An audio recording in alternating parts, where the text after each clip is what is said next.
Hi. Sorry I switched spots. Uh, Hopefully this you can see a little bit better. I know it was getting a little bit dark before. Chapter 14, Norberg, the Norwegian um, Ridgeback. Coral had, however, hadn't been, must have been braver than what they thought.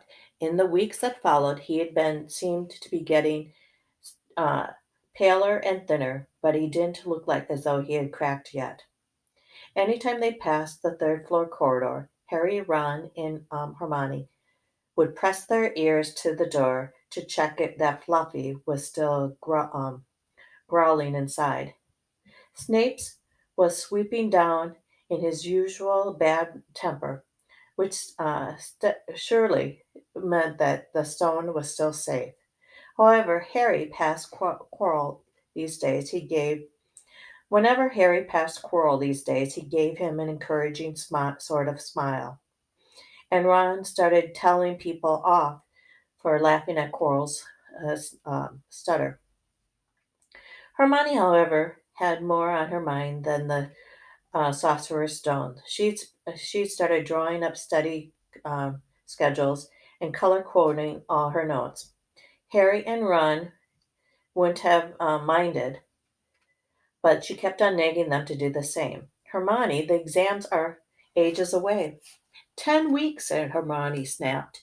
That's not ages. That's like a second in Nicholas Flammel's time.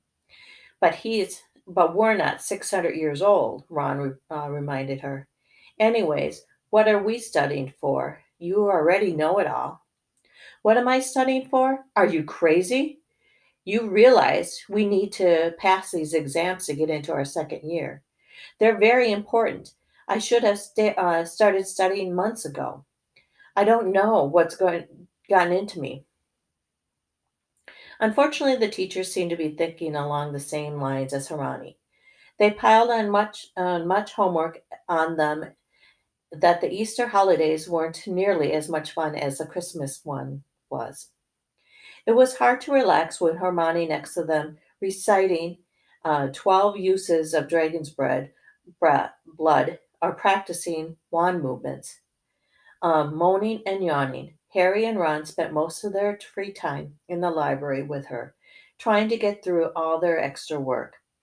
I, I'll never remember this, Ron bursted out one afternoon, throwing down his quill and looking longly out the library window. It was the first really fine day they'd had in months. The sky was a clear forget-me-not blue, and there was a feeling in the air of of summer coming.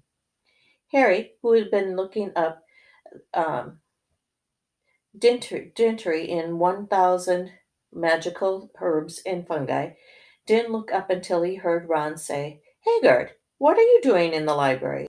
Haggard shuffled into view, hiding something behind his back. He looked very out of place in the moleskin overcoat. Just looking, he said, in a shifty voice that got their interest at once. And what are you lot up to? He looked suddenly suspicious. You're not looking up that Nicholas Fennel, are you? Oh, we found out about him ages ago, said Ron impressively. And we know what the dog's guarding. It's a sorceress.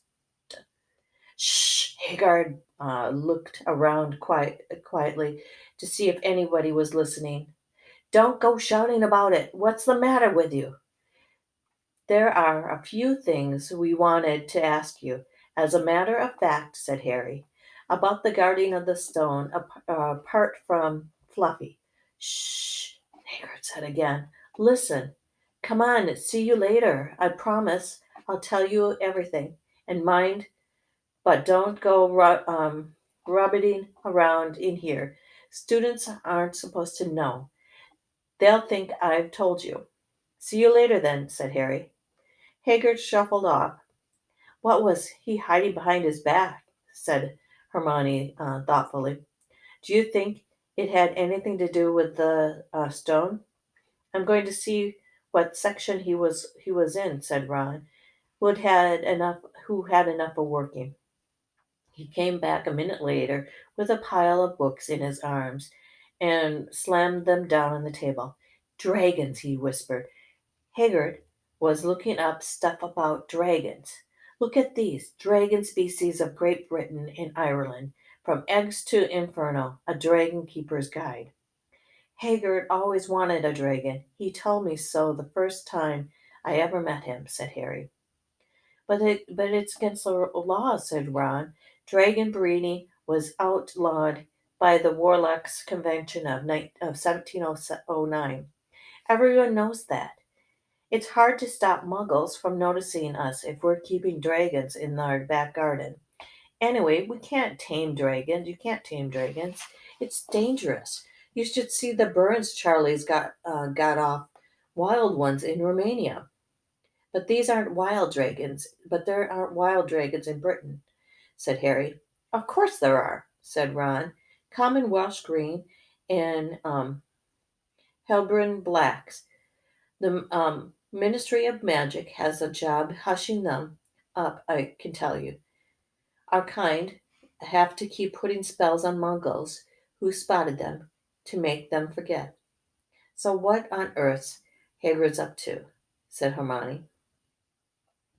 When they knocked on the door of the gatekeeper's house an hour later, they were surprised to see that all the curtains were closed.